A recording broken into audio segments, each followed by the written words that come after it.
She's one of the biggest names in the world when it comes to Kathak. 2006, we started with Pali Chandra Productions initially, a company, and then eventually Gurukul was licensed as well. I'll just take the name of a particular dance form and quickly you can just explain a little bit about it. When she was there, she did the opening of the Millennium Dome. She's worked with people like Shankar Mahadevan and Shivamani to make productions like She and other companies. That is not a dance of the Kotha, that is a dance. One of the aspects was taken up because it was so glamorous. Huge importance, role of Sangeet Natak Academy in taking not just the dance forms but also the music and drama ahead. The biggest strength of Gurukul is ISTV. That's the board, Imperial Society for Teachers of Dancing. We don't certify, they certify. So it's much bigger certificate. Here is the temple style and here is the court style. Temple style being followed by Hindus. Court style may be Hindus, performing Hindus, but done for the community that was in the courts. Why is more associated with Kathak is because it tells stories from various cultures. My knowledge about Tal is limited to that song, Tal Se Tal Mila.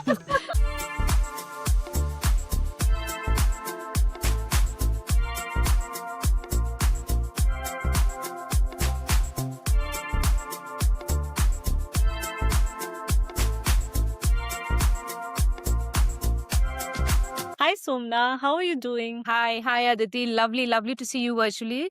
Before we start, can you quickly just give a little brief intro about yourself? Thank you for having me, first of all, Aditi. It's always a pleasure to connect with people who are interested in dance, music, art of any form for me, because this is a career of choice for me. So to capsulize my entire journey, which started in Lucknow, I was born in this absolutely royal city where the Avdi cuisine, the Avdi culture, music, language, the city brings you up. So born and raised there till the age of 22, moved to Delhi for a bit just to work there. And then I was hired by Cathay and I was working for Cathay Pacific based in Hong Kong for 6 years and eventually moved to Canada with my husband for 9 years, again working for Cathay as well. And in 2005, I came to Dubai. It seems Dubai was my calling as a place of stay because I'm still very attached to Dubai. So I've been there for 21 years, worked for Emirates for 10 years, and at the same time set up a company with my sister, Dr. Pali Chandra, for Kathak. That's Gurukul. And we've been at it for the last 20 years. This company has been my identity, my source of inspiration for myself. And I hope I can touch the lives of others through this company. You are already. Tell me something about your journey with Kathak. Like, I believe you yourself has also learned it, right? Yes, I did. I would just like to understand that what age did you start learning and what drew you to Kathak basically? Who was your guru? I was 8 years old. Both my sister, that is Pali Chandra, and I, we were sort of learning Bharatanatyam before that. And then our Guruji, Dr. Vikram Singhi, who was from Sri Lanka, met us. And he was one of those, anglicized people. He was someone who was going to England to study, but moved to India to learn dance. He spent some time with my dad and he says, you know what, I think Pali would do better at Kathak. And since Pali was going, Somna was her tail. So I came in. I was her younger sister by a year and a half, but I used to follow her around in everything in life. So yes, I started learning at Kathak Kendra Lucknow, which is a part of Sangeet Natak Academy. Beautiful place, absolutely gorgeous environment to learn. But then also I was a good sports person. I went into that, played badminton up to a very good level. And left Kathak at the age of 30. But I was always involved with it because I loved it. And when I see Pali dancing, whether it was then or now, I cannot not cry. Around 22 years of age, I moved to Hong Kong and she moved to England. And so we went our own ways and that's when I had a bit of a gap. But in 2004, Pali said, you know what, I want to head back home. There's a calling there. She in England and me in Canada. We moved here and we set up the company. It took about a year for us to find good people and good connects and know how it works. 2006, we started with Pali Chandra Productions initially, company, and then eventually Gurukul was licensed as well. We had a very close friend of ours who helped us in this journey. Her name is Dishna Mirchandani. She was a partner with Pali in on the papers itself because I was working with Emirates. But eventually she left and I came into the picture. It's been something that I am most able to relate to. In spite of having done hospitality and aviation and HR, I'm more of a Kathak or a Kathakar or a storyteller of India through my dance form. But I'm not a dancer. I don't know how else to say. Okay. Okay. So your sister, Dr. Pali, pursued and she continued with this dancing throughout? She still is. She's one of the biggest names in the world when it comes to Kathak. She is now based out of Switzerland and Dubai as well. She comes and goes, but basically she's living in Zurich now. She's the artistic director of Gurukul, and I'm the person who looks after the admin, the examination, the mentoring of students, speaking to parents to make them understand what they need, and of course, hiring the right people to run our company. So that's my job, and artistically, it's all driven by Dr. Pali Chandra. It's a very wonderful, highly diversified, long journey. And the best part, what I liked, is that you both, irrespective of whatever you were doing professionally, you never left this thing. No. She pursued it as a dancer, and you also pursued it in a management way. Pali's sister does not have a choice to leave Kathak because she was big in England. I mean, when she was there, she did the opening of the Millennium Dome. She's worked with people like Shankar Mahadevan and Shivamani to make productions like She and other companies. So there was never a choice. I was always motivated to be part of something that was so big. So it came naturally, you know. And my family originally, that is my dad and mom and my grandparents, all have been very artistic from the very beginning. My mom was a musical genius, and my dad also played the flute very well. So we have a very Wow. around there. So getting away from music, dance was never an option. And Kathak is just us. You know, we are storytellers. Yes, indeed. There are 8 classical dances that I have come to know that India officially recognizes as classical dance forms, and especially the institutes like Sangeet Natak Academy. So what I'll do, I'll just take the name of a particular dance form, and it would be really nice of you if quickly, within 2-3 lines, you can just explain a little bit about it. Of course, whatever. Yeah, is that fine? Okay, fine. Nice. Okay, so let's start with Bharatnatyam, which is from Tamil Nadu. Yes, absolutely. So Bharatnatyam is probably the most popular Indian classical dance form within India and outside of India as well, because it is so ethnic, it is so rooted, it still has that grandeur of Indianness, right? The most the feature that stands out most when you're dancing is the posture. It's very erect, especially the upper part. It's very erect, and the footwork, very diverse and very clear-cut lines. It's very clear. There's no ambiguity. So that's something Bharatanatyam does, and of course, it's obviously based on Natya Shastra. So all the mudras and all those things come directly from there. One of the purest dance forms that one can actually see, undiluted today. Okay. Yeah. Kathakali, which is from Kerala. Yes, Kathakali is a lot to do with drama and the elaborate costumes. And again, stories from Ramayana and Mahabharata and all of that. But the costume and the drama aspect is more important in that. You see the big mask, the outfits, all of that. Not just that, there are other ones as well. But that's a standing out feature of it. And it is based on Natya Shastra as well. So more into drama, more into the costume and the jewelry. Yeah. So there is something called Mohiniyattam also. Yes, Mohiniyattam. So that's Mohiniyattam from Kerala as well. It's kind of says it's the dance of an enchantress, as they say in English. But people who understand Hindi or Sanskrit, the word is lasya.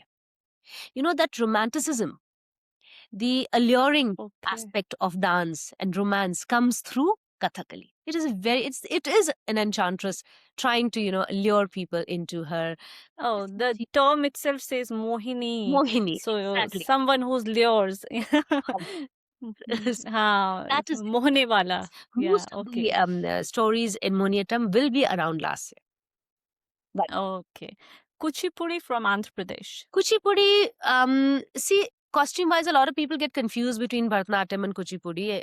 So the difference being that it's a little bit quick, faster paced, and more fluid, a little bit less formed as Bharatanatyam is. And again, storytelling aspect as well comes through it very nicely. But faster, quicker, and more fluid. Okay.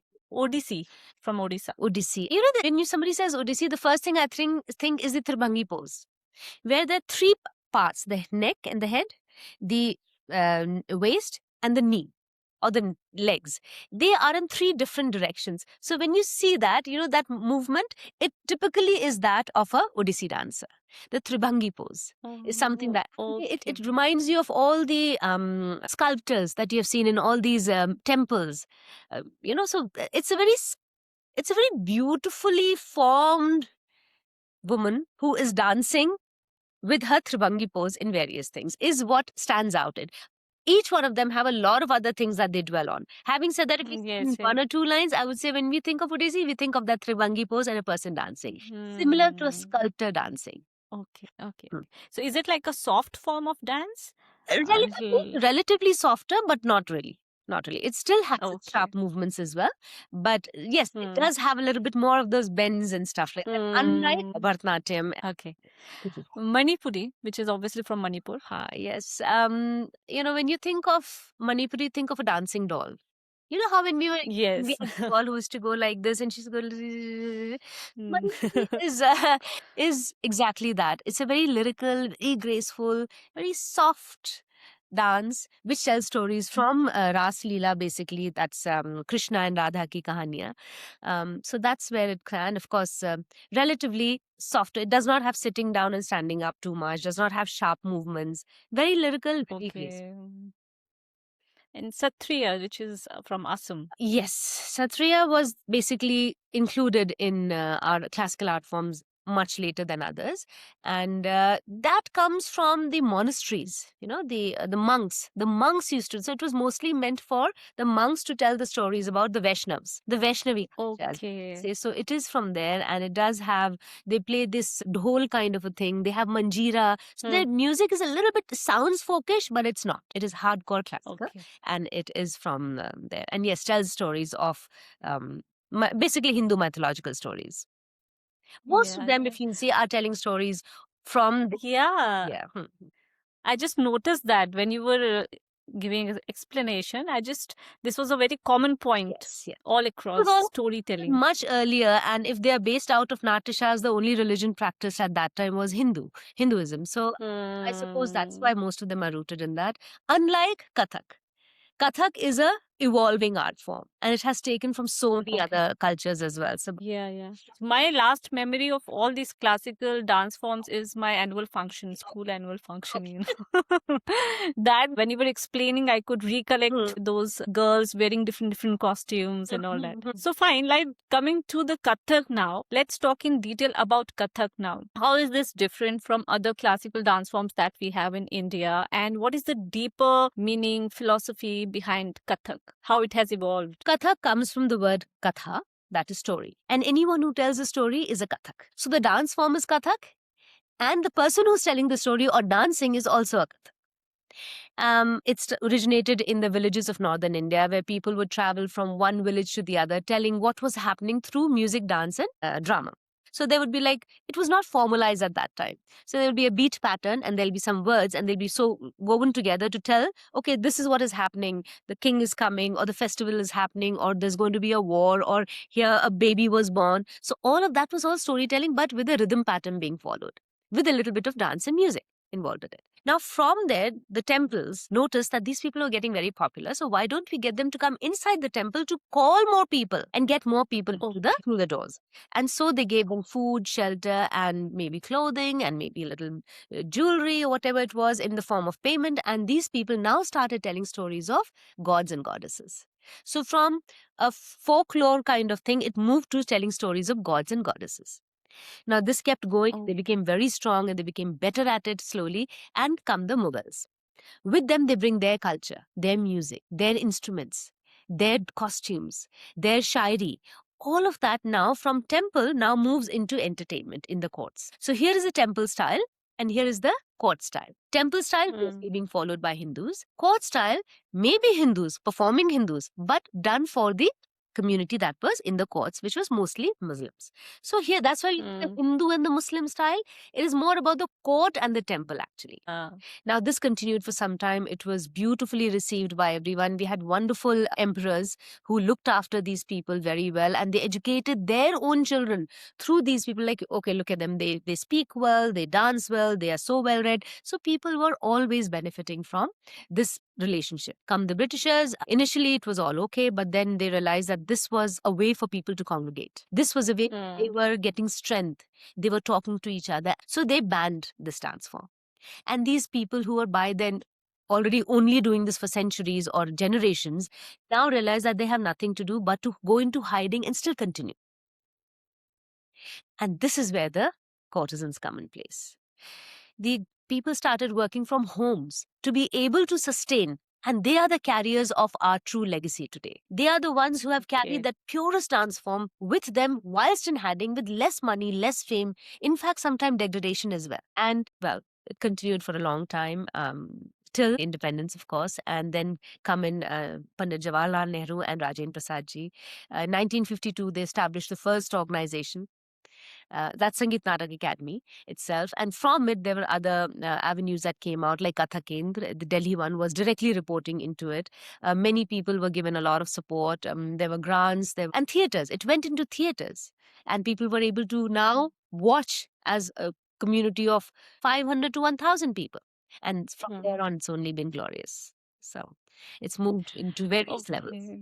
Hats off to those people who have survived the toughest times. Otherwise, they could have also given up on this and moved on. You mentioned about Sangeet Natak Academy.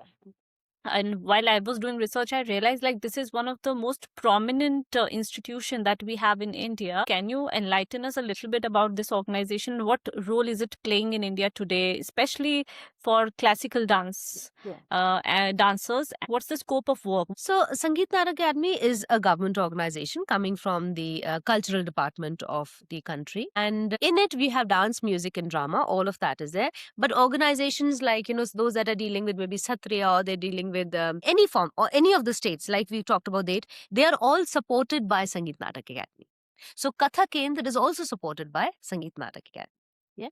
And in that, not just for Kathak, for others as well, they have these various awards. And the highest award that one can get is from Sangeet Natak Academy, recognition, the awards, the accolades that one can get. So they award people, they give grants, they give you venues, they have supported dance, music, and culture for the last more than 70 years now. So yeah, huge importance, role of Sangeet Natak Academy in taking not just the dance forms but also the music and drama ahead. Now let's talk about your Gurukul studio.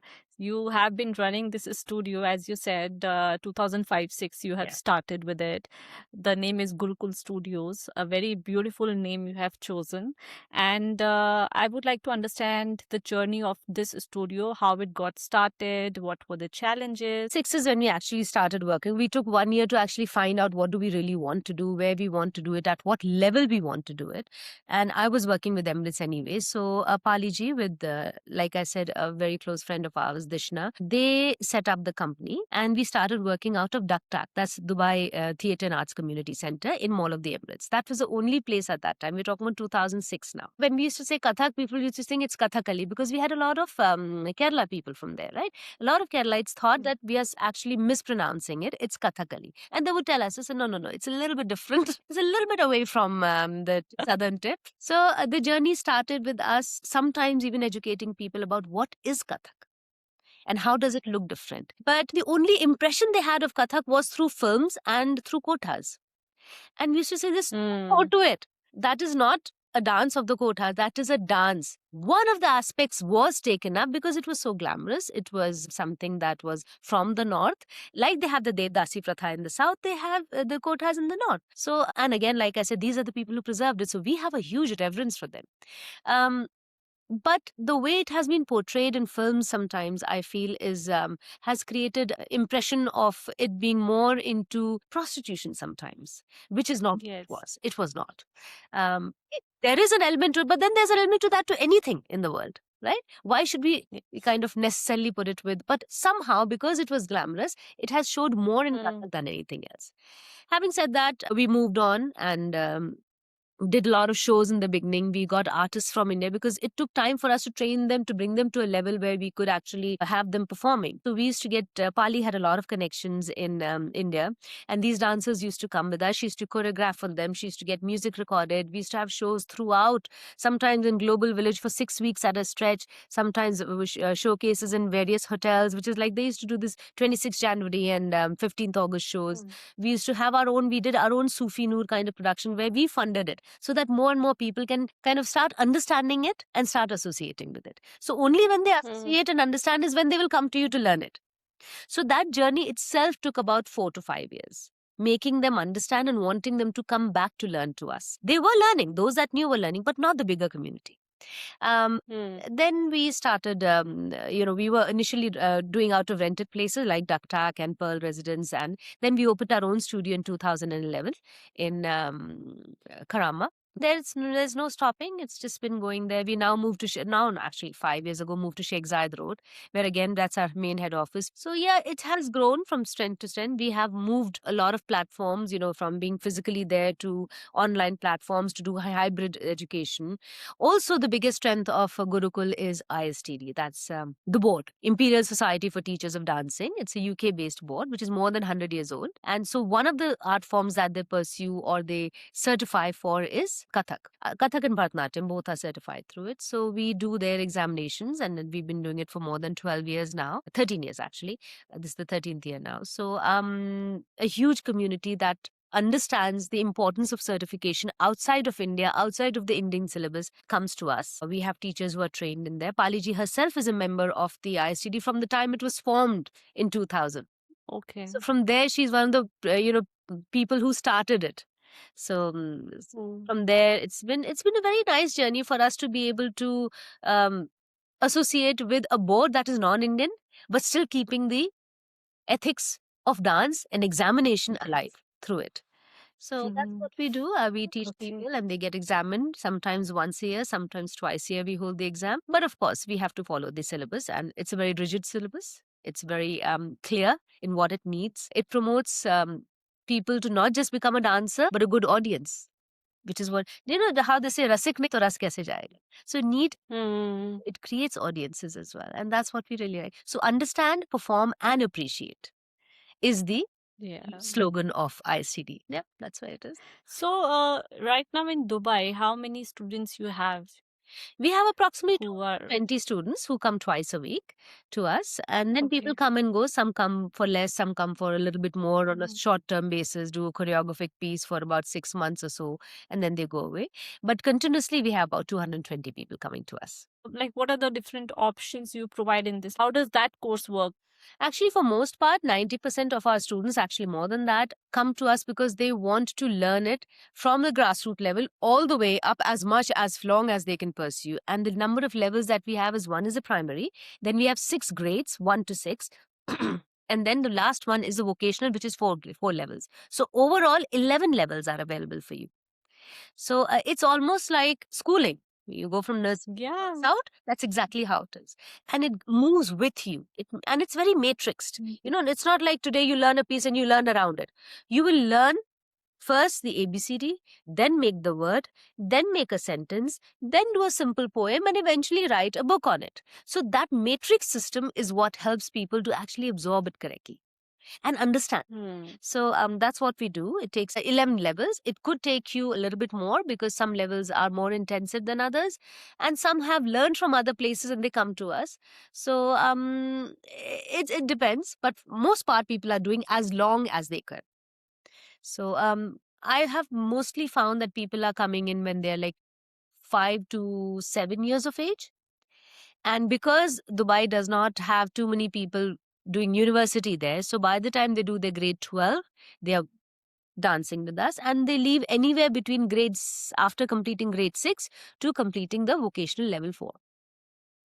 So most people are able to finish grade 6 with us and get that certification. And it's a very valuable certification. Yeah. So, of course, your institute is providing certifications as well. We Right? don't provide the certification. The board provides it. It's like you are Indian high school and you have the board coming to do the exam, right? Similarly, we are Gurukul Studios. ICD sends its examiners to us. And we don't certify, they certify. So it's much bigger certification.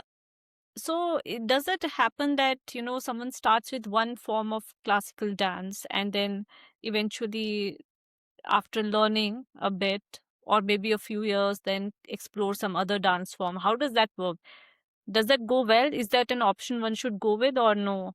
Stick to one dance form? I think that's very important for us to appreciate that, not everyone will do any one thing or the other.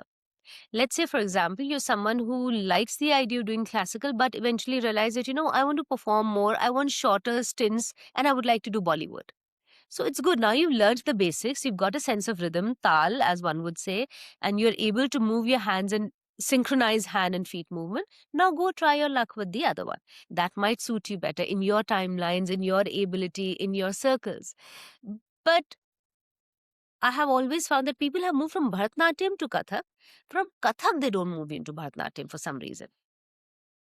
So we have a lot of students who have done very, very well in Kathak. So they in Bharatanatyam, they've done like anywhere between 3 to 8 to 11 years, and they still want to come into Kathak. So I think there is something about Kathak that is a bit more alluring for them to be able to relate. I think the relatability aspect is probably a little bit stronger in Kathak because it has, like I say, various cultures. It has, of course, the temple style, it has the court style, it has the Sufi style, it has a ghazal, it has a nazm. So all of that put together is thumri, all these things, tarana.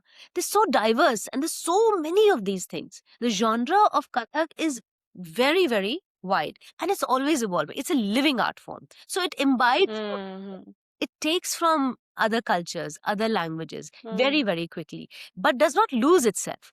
It keeps that and keeps adding to it. And that's why I think a lot of people come to Kathak from other art forms. Okay, so let's jump to rapid fire round. I'll give you 2 options and you pick whatever your preference is. Done. Simple. All right, so the first one is ghungru or no ghungru? Oh, ghungru anytime. 100%.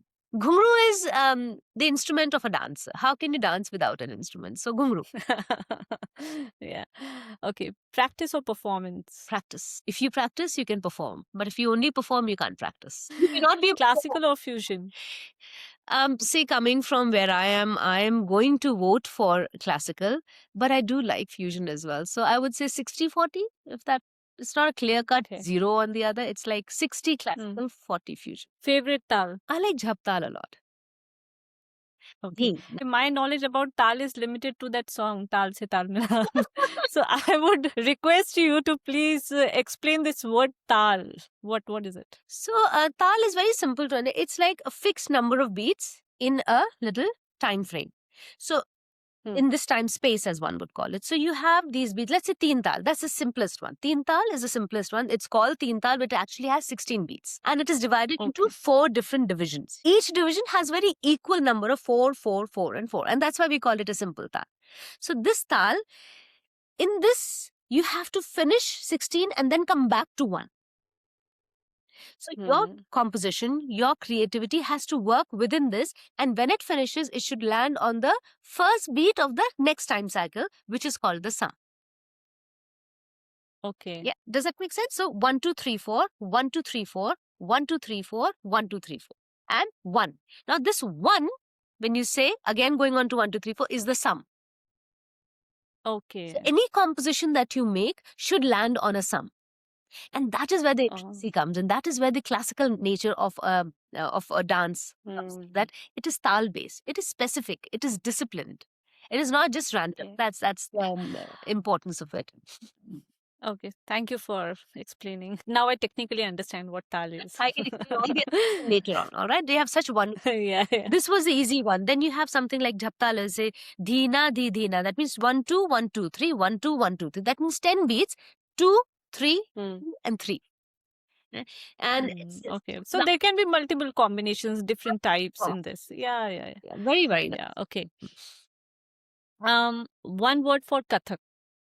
Storytelling. It is actually the essence of this dance form. It tells stories in a very beautiful way. Yes. However, I have realized after talking to you that every dance form is actually about storytelling. It's just their ways are different. Very, very true. Their style is different. Yeah. We just named ours, but the thing is that yes, the others are all. Yes.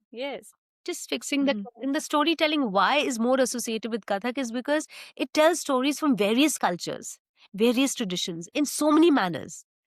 So that is what makes it a little bit more storytelling in a way. It'll talk about modern issues, about bullying in school, about wars, which was there in the past, but it'll tell you today, of today's war. So I think that's the element of storytelling is very strong. And it gives you a little freedom to go out of the genre till you still stick to the basics. whereas other dance forms may or may not allow that. So what about the expression? Like, is Kathak is a dance form which is more expressive than others when it comes to facial expressions? I think Bharatanatyam and all the others have wonderful expressions, and in fact, they're much louder and clearer than Kathak, because Kathak is more how we normally talk in life. So when we talk about Kathak, we this, right? We're looking at, let's say, घूंघट से देखना है तो हम लोग ऐसे देखेंगे, right? In Bharatanatyam or some other one, so you see the sharpness or the accent you are using is a little bit louder and clearer in other dance. Whereas in Kathak, it is more how you normally behave. Normally. It is close. So probably people find it easier or easy to understand. That could be one of the reasons. Yeah. The drama aspect is sort of controlled and more relatable to them. More relatable. It's not like you sitting and watching a theatre. It's something that you're living a theatre yourself. Self-expression. Yeah. What are the biggest mistakes that beginners make when they start? How will a parent decide like which dance form to begin with, or which dance form will be appropriate for their kids? What are the daily habits should a Kathak learner follow to become a good Kathak dancer? Do you think that classical dance is losing relevance today? Please tell me that why the parents should encourage their kids to get into some or the other classical dance forms. In Kathak are mostly the Urdu language based, or you have mostly others also, like a lot of Hindi. अरे बहुत संस्कृत है. Sanskrit. Lot of all our shlokas are all Sanskrit. It's based on Natya Shastra. So a lot of all our bhajans, all our invocation pieces, Durga. Biggest myth about classical dance. Okay, so why should today's generation learn Kathak in particular? Who's the youngest student of yours? Your proudest moment, memorable performance of your student, or any success story, or that you would like to share with our audience?